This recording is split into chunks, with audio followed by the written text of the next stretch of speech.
How are you. आज हम passive construction यानी वॉइस का पार्ट 4 पढ़ेंगे।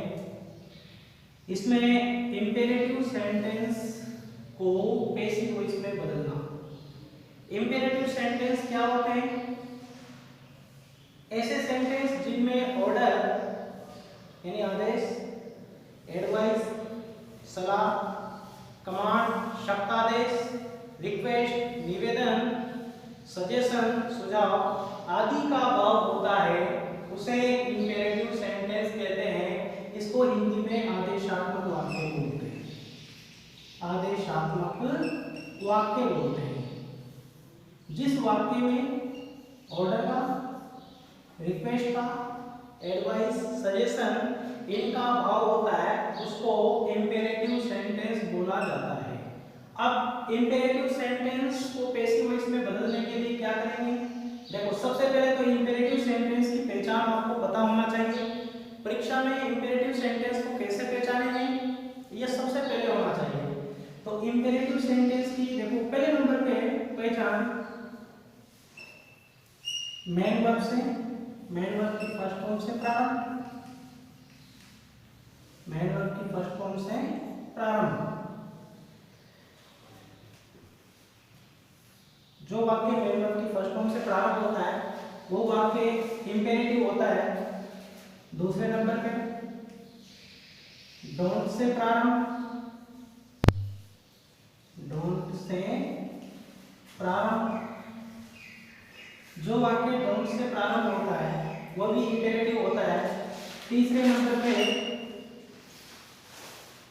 देखो लेट, लेट से प्रारंभ। ये वाक्य भी इंपेरेटिव होता है। तो ये जो वाक्य हैं इनको पैसिव वॉइस में बदलना पड़ेंगे।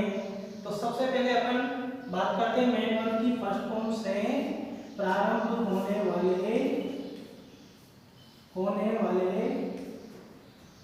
वाक्यों को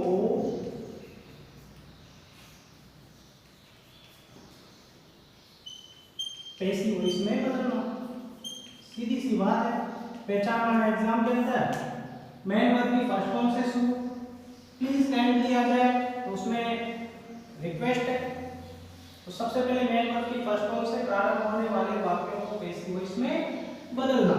अब यहाँ पर ध्यान देने की बात है कि मेन वर्ब की फर्स्ट फॉर्म से जो वाक्य प्रारंभ होता है उसके साथ देखो पहले नंबर पे जो वाक्य वर्ब से प्रारंभ है उसके बाद अगर ऑब्जेक्ट शब्द आता है, ऑब्जेक्ट शब्द आता है तो उसको पैसिव वॉइस में अलग तरीके से बदलते हैं। और केवल मेन वर्ब हो तो उस वाक्य को पैसिव वॉइस में अलग तरीके से बदलते हैं। दो तरीके हो गए। तो पहले नंबर पे अपन ये पढ़ेंगे कि मेन वर्ब की फर्स्ट फॉर्म से जो वाक्य प्रारंभ होता है और जिसमें ऑब्जेक्ट आता है उस वाक्य को अपन पैसिव वॉइस में बदलेंगे। मान लो एक्टिव वॉइस का ये वाक्य ये है ना, तो ये पहचान है, तो इसका एक्टिव वॉइस का सूत्र क्या होगा? सबसे पहले देखो मेन वर्ब की फर्स्ट फॉर्म, इसके बाद ऑब्जेक्ट होगा, उसके बाद ऑब्जेक्ट के बाद जो भी दे रखा हो वो है, इसके बाद पैसिव वॉइस में बदलना है। तो सबसे पहले अपन इसको किससे बदलेंगे? लेट से। किससे बदलेंगे? लेट। लेट के बाद आ जाएगा ऑब्जेक्ट, ऑब्जेक्ट के बाद आ जाएगा बी प्लस वर्ब की थर्ड फॉर्म, ये और एक्सेट्रा दे रखा है तो वन दीजिए। स्टूडेंट्स ध्यान दीजिए, ऐसे वाक्य में जनरली ऑर्डर का भाव होता है। ध्यान देना, ऑर्डर, इसका भाव होता है ऑर्डर का, ऑर्डर का भाव होता है। जिस वाक्य में ऑर्डर का भाव होगा वो लेट से बनेगा। नोट करना बात। एग्जांपल देख लीजिए इसका। जैसे आपने लिखा पोस्ट दिस लेटर,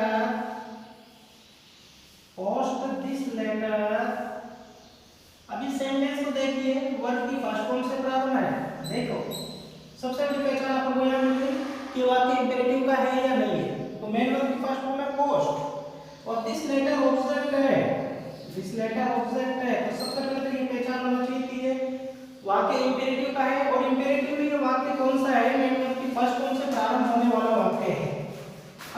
वाक्य को पैसिव वॉइस में बनाएंगे, इस वाक्य को पैसिव वॉइस में बनाएंगे तो सबसे पहले लिखेंगे लेट, लेट के बाद आ जाएगा this letter, let this letter be posted, be posted। देखो इधर ऑर्डर वाला भाव है कि इस पत्र को पोस्ट कर दो, तो let this letter be posted, ये पैसिव वॉइस में बन गया। दूसरा एग्जांपल इसका देख लीजिए आप,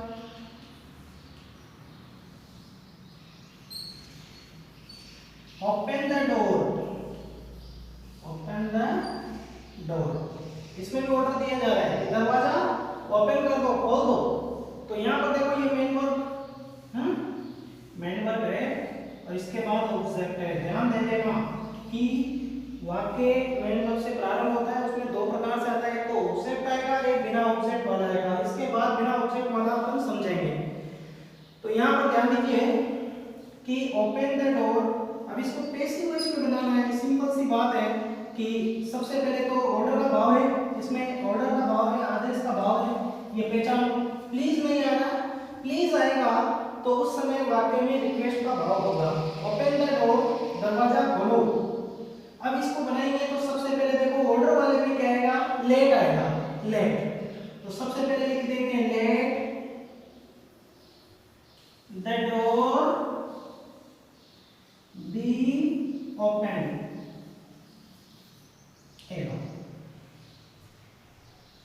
क्लियर, समझ में आ गया?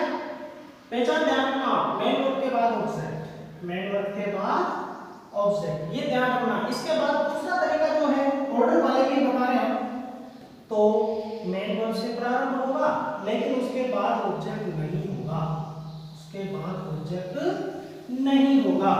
ध्यान दे लेना, ये तो ऑब्जेक्ट वाला है और इसके बाद ऑब्जेक्ट नहीं होगा। मेन वर्ब के बाद ऑब्जेक्ट नहीं होगा। ठीक, इस वाक्य को कैसे बदलेंगे ये ध्यान दो। जैसे मान लो आपके सामने वाक्य आ गया गेट आउट, ये लो है, ऑब्जेक्ट आ रहा है इसमें, नहीं आ रहा ना।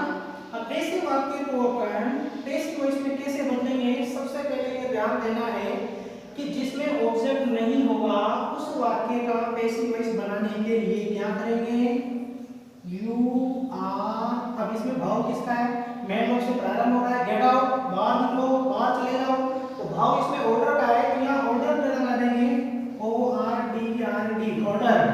तो you are ordered to, you are ordered to.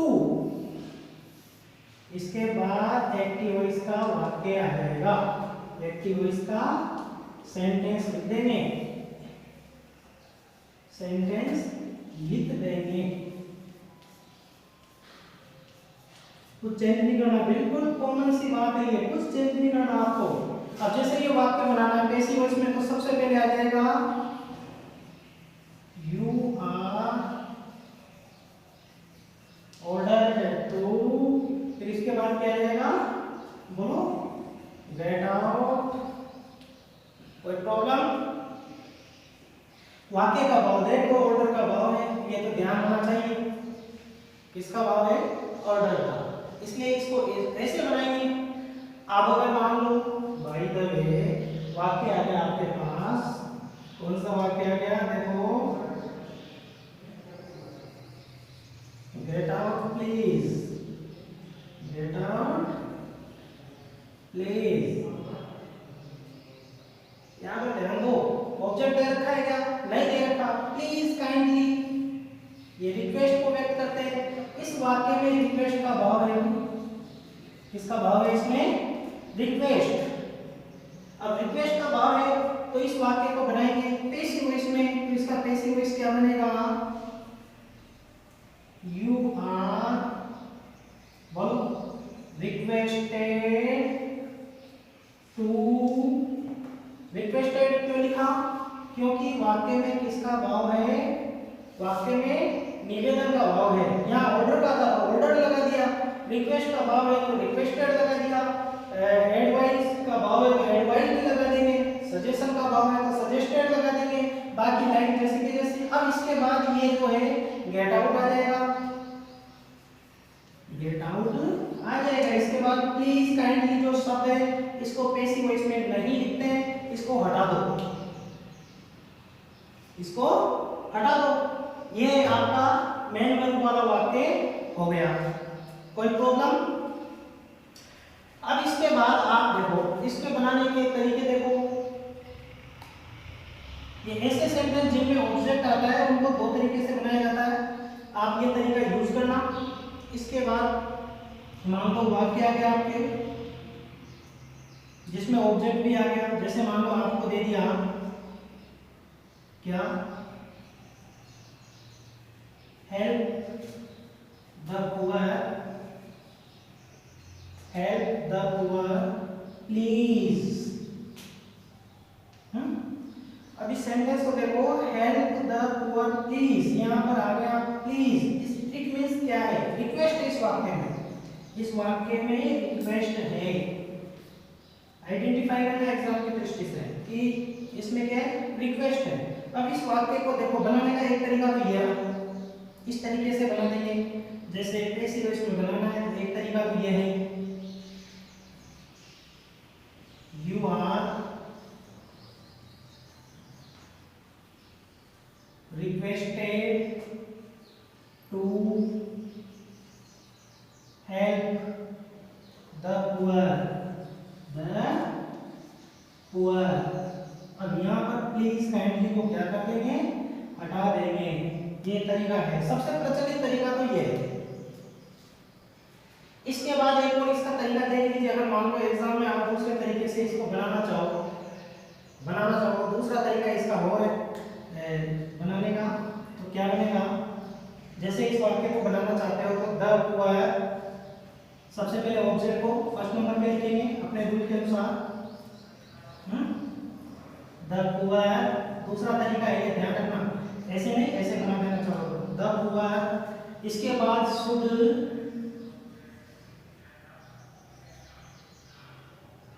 B, इसकी थर्ड फॉर्म लिखो हेल्प।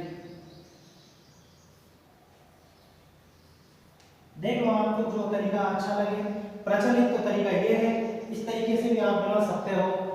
तो ये इंपेरेटिव सेंटेंस जो है आपके इस तरीके से बनाने हैं। इसके बाद आता है लेट वाला, लेट वाले सेंटेंस को अपन पैसिव वॉइस में ट्रांसफॉर्म करेंगे। देखो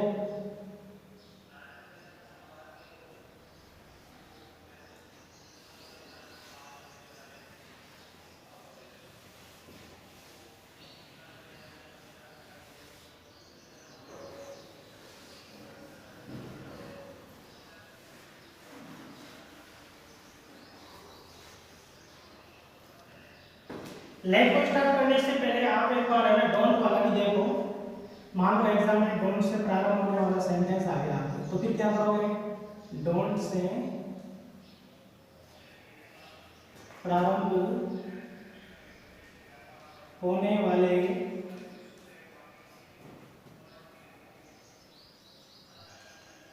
वाक्यों को पैसिव वॉइस में बदलना, पैसिव वॉइस में बदलना। अब देखिए इधर डोंट से जो सेंटेंस प्रारंभ होगा, पहचान आपको क्लियर दिख रही है कि वाक्य में जो डोंट से ही स्टार्ट होगा। स्टूडेंट्स ध्यान देना, जैसे मान लो अब इस वाक्य को कैसे बनाएंगे, डोंट वाले वाक्य को बनाने का सीधा तरीका है। देखो एक्टिव वॉइस में तो डोंट आएगा, एक्टिव वॉइस में तो क्या आएगा, डोंट। सिंपल सी बात है, जब लिख रखा है कि डोंट से प्रारंभ होगा तो वाक्य में डोंट ही आएगा सबसे पहले। डोंट के बाद मेन वर्ब की फर्स्ट फॉर्म आएगी, और इसके बाद ऑब्जेक्ट होगा, और ऑब्जेक्ट के बाद क्या होगा, एटसेट्रा होगा। जो बचा हुआ है अदर वर्ड्स जो हैं वो होंगे। अब इस वाक्य को पैसिव वॉइस में बदलना है तो सबसे पहले देखो इस वाक्य में लेट आएगा, लेट के बाद ऑब्जेक्ट, लेट के बाद क्या आएगा, ऑब्जेक्ट आ जाएगा। ऑब्जेक्ट के बाद नॉट, नॉट के बाद बी, और बी के बाद वर्ब की थर्ड फॉर्म, और एटसेट्रा दे रखा है तो वही दीजिए, वाक्य पूरा हो गया आपका। लेट के बाद object, not, be plus verb की पास्ट पार्टिसिपल फॉर्म। मान लो सेंटेंस आ गया क्या, don't pluck the flowers, don't pluck the flowers. अब देखिए इधर ये एक्टिव वॉइस का वाक्य अब आपसे कहा जाएगा इसको पैसिव वॉइस में ट्रांसफॉर्म कीजिए। तो सबसे पहले तो एग्जाम में पहचान करनी है आपको कि वाक्य किससे प्रारंभ हो रहा है, डोंट से प्रारंभ हो रहा है। तो डोंट से प्रारंभ हो रहा है तो आप सीधे इस सूत्र पे चले जाओ। तो डोंट वाले वाक्य को जब भी आप बदलोगे, लेट प्लस ऑब्जेक्ट कहां पर है, ऑब्जेक्ट मेन वर्ब के बाद होता है। आपको कई बार बता दिया, बार बार बता दिया, ध्यान रखना मेन वर्ब के बाद उपयुक्त होता है। तो द फ्लावर्स, इसके बाद क्या आ जाएगा, ये जो है यहाँ नोट आ जाएगा, इसको हटा करके नोट लगा देंगे। भाई डोंट आ रहा है, इसमें नोट का भाव है। तो the flowers not be plucked. कोई प्रॉब्लम स्टूडेंट्स? फिर देखिए वाक्य की पहचान सबसे मेन है। एग्जाम के अंदर अगर आपने वाक्य को आइडेंटिफाई कर दिया तो आपके लिए सिंपल हो जाएगा, वाक्य को हल करना सिंपल हो जाएगा। रूल बिल्कुल कॉमन है। अब मान लो एक सेंटेंस देखिए आप,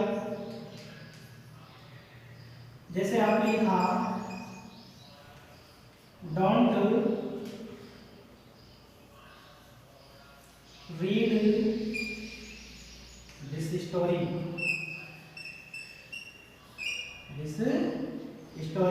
वाक्य की पहचान याद है, डोंट। और मेन वर्ब के बाद क्या होता है, ऑब्जेक्ट होता है। तो यहाँ पर इसको पैसिव वॉइस में बनाएंगे। तो पैसिव वॉइस में सबसे पहले लेट आ जाएगा, लेट के बाद दिस स्टोरी के बाद होगा और बी रेड। इसका प्रोनाउंसिएशन ध्यान रखना, फर्स्ट फॉर्म के अंदर रीड, सेकंड और थर्ड फॉर्म में रेड, ठीक है। Let this story not be red, clear. ये आपके देखो, एक तो मेन वर्ब वाला हो गया, मेन वर्ब के बाद एक डोंट वाला हो गया। अब लेट वाले वाक्य को पैसिव वॉइस में ट्रांसफॉर्म करना है, लेट वाले वाक्य को पैसिव वॉइस में ट्रांसफॉर्म करना है, जिसमें इंपेरेटिव कंप्लीट हो जाएंगे।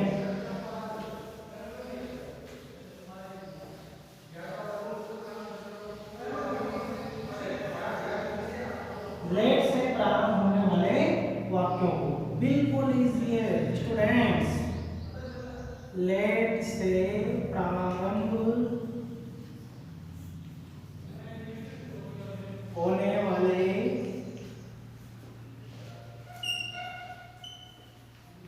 वाक्यों को पैसिव वॉइस में बदलना, पैसिव वॉइस में बदलना। वाक्य किससे प्रारंभ होगा, लेट से प्रारंभ होगा, ध्यान रखना, लेट से स्टूडेंट्स वाक्य प्रारंभ होगा। अब इसको देखो, इसको पढ़ने से पहले अपन एक चीज और देख लेते हैं ऑब्जेक्ट के बारे में। इस वाक्य में दो ऑब्जेक्ट आएंगे, इस वाक्य में कितने ऑब्जेक्ट आएंगे, दो। देखो इसका देखो, let him read this book,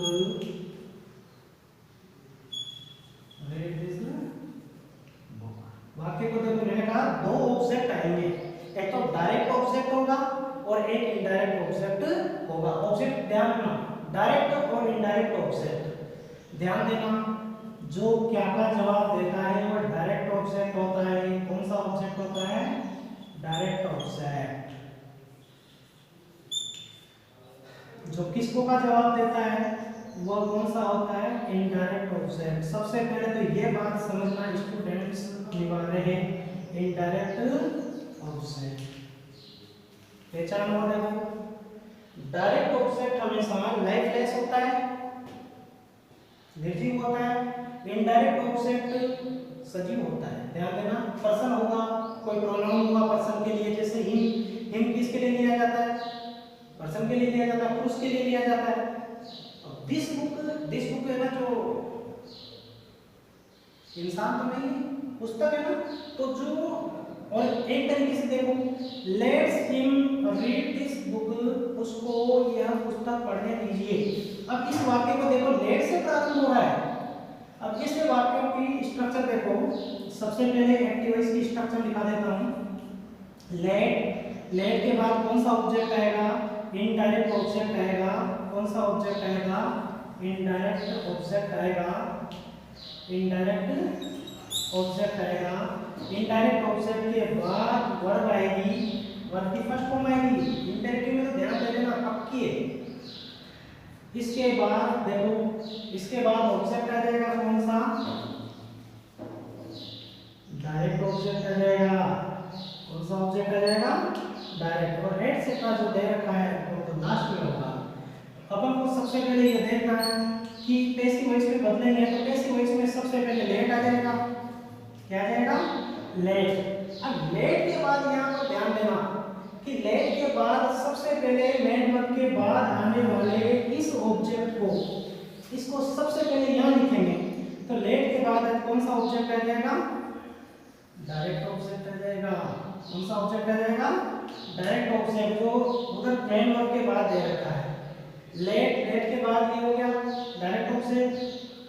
फिर इसके बाद आ जाएगा बी के बाद वर्ब की कौन सी फॉर्म आती है? हमेशा थर्ड फॉर्म आती है। और पैसिव वॉइस का रूल भी है कि थर्ड फॉर्म आएगी। परीक्षा के अंदर ध्यान देना, ऑप्शन में जो आए ना, तो ऑप्शन में भी ये ध्यान देना मेन वर्ब की थर्ड फॉर्म आना चाहिए।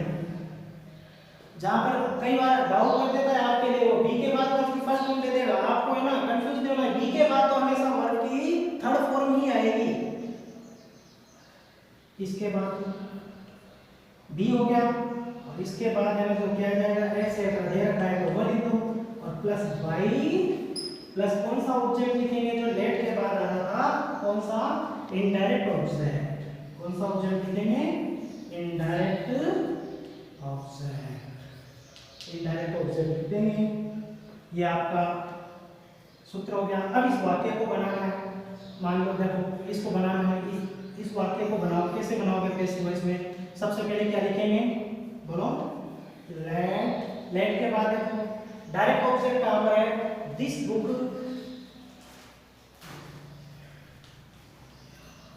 Let this book. फिर इसके बाद क्या जाएगा? बी के बाद रीड रेड।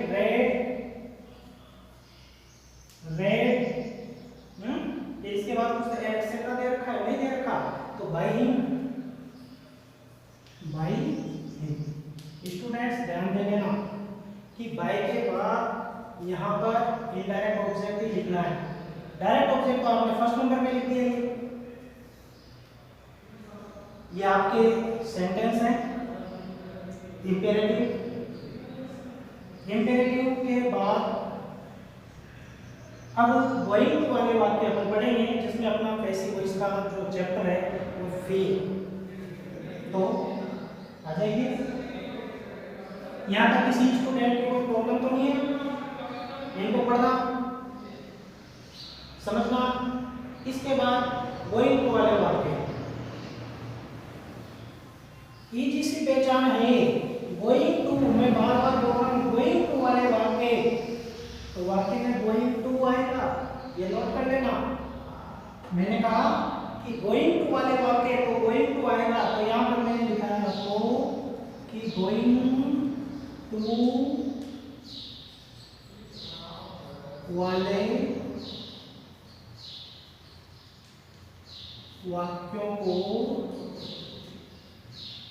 पैसिव वॉइस में बदलना। कई बार एग्जाम में पूछा जाता है स्टूडेंट्स, इंपॉर्टेंट लगा लो, कई बार एग्जाम में पूछा जाता है, तुम्हारे लिए कंफ्यूज भी पैदा करता है। वाक्य देखना आप इसको गोइंग टू वाला वाक्य करोगे क्या? जैसे मैंने लिखा आई एम गोइंग टू, जैसे मैंने लिखा I am going to Jaipur, confuse करने वाला वाक्य है। क्या ये गोइंग टू वाला वाक्य है? गोइंग टू तो इसमें भी आ रहा है, लेकिन ये गोइंग टू वाला वाक्य नहीं है। गोइंग टू के बाद वर्ब आएगी, यहाँ वर्ब नहीं है जयपुर।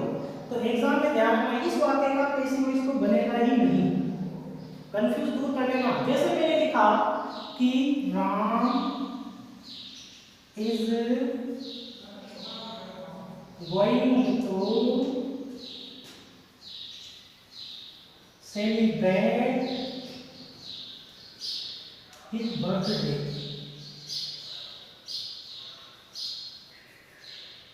अभी सेंटेंस को देख लीजिए, दोनों सेंटेंस में गोइंग टू आ रहा है, लेकिन इसमें गोइंग टू के बाद जेपुर आ रहा है। जेपुर वर्ब थोड़ी है, गोइंग टू के बाद वर्ब आएगी। ये नोट करने का वाक्य की सबसे मेन पहचान है, और वर्ब की फर्स्ट फॉर्म आएगी। इसी वाक्य को आप पैसिव वॉइस में ट्रांसफॉर्म कर सकते हो, इस वाले सेंटेंस को आप पैसिव वॉइस में ट्रांसफॉर्म नहीं कर सकते। तो सबसे मेन पहचान है स्टूडेंट्स, ये ध्यान रखना, कौन सी, is, am, are, going to plus verb की फर्स्ट फॉर्म, और वर्ब की फर्स्ट फॉर्म के बाद इधर आपको पता है मेन वर्ब के बाद क्या आता है, ऑब्जेक्ट आता है। मेन वर्ब के बाद क्या आता है, ऑब्जेक्ट। तो इसका स्ट्रक्चर देख लीजिए, एक्टिव वॉइस का तो हो जाएगा subject plus is, am, are, इनमें से according to subject is, am, are, was, were, note कर लेना, प्रेजेंट में होगा तो is, am, are, otherwise was, were plus going to plus going to, और गोइंग टू के बाद आएगी वर्ब की फर्स्ट फॉर्म ऑब्जेक्ट, और एंड सेट का अदर वर्ड्स जो दे रखे हैं तो लिख लीजिए, नहीं दे रखे तो नो प्रॉब्लम। इसका पैसिव वॉइस बनाना है। अब पैसिव वॉइस बनाने के लिए देखिए, आप सबसे पहले तो है ना, जो आपको ऑब्जेक्ट उठाना पड़ेगा। ये जो ऑब्जेक्ट है, इस ऑब्जेक्ट को सब्जेक्ट बना करके लिखना पड़ेगा। ये तो आपने शुरू से पढ़ रखा है। ऑब्जेक्ट को यहाँ पर सब्जेक्ट बना करके लिख देंगे, ठीक है। इसके बाद अकॉर्डिंग टू, जैसे टेंस मत बदलना, ध्यान रखना, टेंस मत बदलना, हेल्पिंग वर्ब चेंज करना, ये नहीं कि इस दे रखा है तो वॉज कर दिया, नहीं। अगर इधर वाली सीरीज दे रखी है तो इनमें से अकॉर्डिंग टू सब्जेक्ट लिखना है, इधर वाली सीरीज दे रखी है तो अकॉर्डिंग टू सब्जेक्ट इनमें से लिखना है। टेंस नहीं बदलना, टेंस का विशेष ध्यान रखना। तो यहाँ पर आ जाएगा इज, एम, आर, वॉज, वर, जो दे रखा है स्टूडेंट्स उनमें से लिखना है। ऑब्जेक्ट को सब्जेक्ट बना करके लिखो, इज, एम, आर, वॉज, वर में से एक लिखो, प्लस गोइंग टू के बाद मैंने लगाया स्टूडेंट्स बी। अब बी के बाद सिंपल सी बात है, बी के बाद हमेशा वर्ब की थर्ड फॉर्म आती है। ये जो फर्स्ट फॉर्म है इसको आप थर्ड फॉर्म बना करके लिख दीजिए। ध्यान देना, गोइंग के बाद आएगा टू के बाद आएगा बी, और बी के बाद वर्ब की थर्ड फॉर्म आएगी। इसके बाद एटसेट्रा दे रखा है तो एटसेट्रा लिख दीजिए, भाई, प्लस ये जो सब्जेक्ट है ये ऑब्जेक्ट बनकर के आ जाएगा। ये जो सब्जेक्ट है ये ऑब्जेक्ट यानी एजेंट डूअर बनकर के आ जाएगा। सब्जेक्ट को क्या बना करके लिखेंगे, सब्जेक्ट को क्या बना करके लिखेंगे, ऑब्जेक्ट। जैसे ध्यान दीजिए, एक्टिव वॉइस का सेंटेंस है, बहुत इजी है। जैसे मैंने लिखा I M going to, I am going to read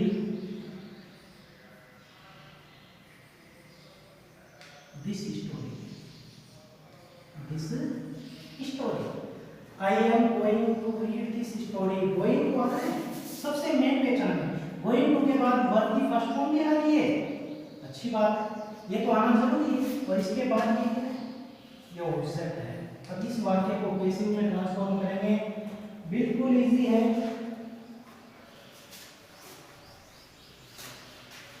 students बिल्कुल इजी, अगर आपने ध्यान दिया बिल्कुल इजी। देखो आपकी स्ट्रक्चर क्या करेंगे, ऑब्जेक्ट को सब्जेक्ट बना करके लिखो।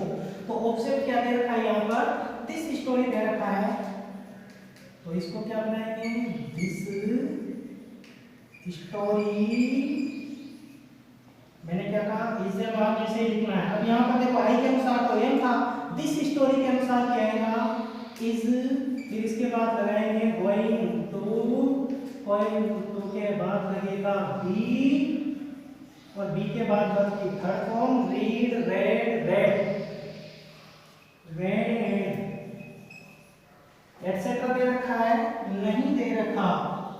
अब यहाँ पर ध्यान दीजिए, इसको बाइक प्लस एजेंट के साथ रखने की जरूरत नहीं है, क्योंकि फर्स्ट पर्सन है। हमने कल इस पे डिस्कस भी किया था, तीसरे चैप्टर में डिस्कस भी किया था कि फर्स्ट पर्सन और सेकंड पर्सन को बाई के साथ नहीं लिखा जाता है, क्योंकि कहने वाला और सुनने वाला दोनों है, तो उनका डिस्कशन में आपने को करना नहीं। थर्ड पर्सन और उसको लिख दीजिए, कोई सब्जेक्ट आ जाए, नाउन आ जाए, तो उसको बाई के साथ लिख दीजिए, बाई की फर्स्ट पर्सन। और सेकंड पर्सन अगर सब्जेक्ट है तो उसको बाई के साथ एजेंट के रूप में नहीं लिखा जाता है। आई होप आपको समझ में आया होगा। Thank you.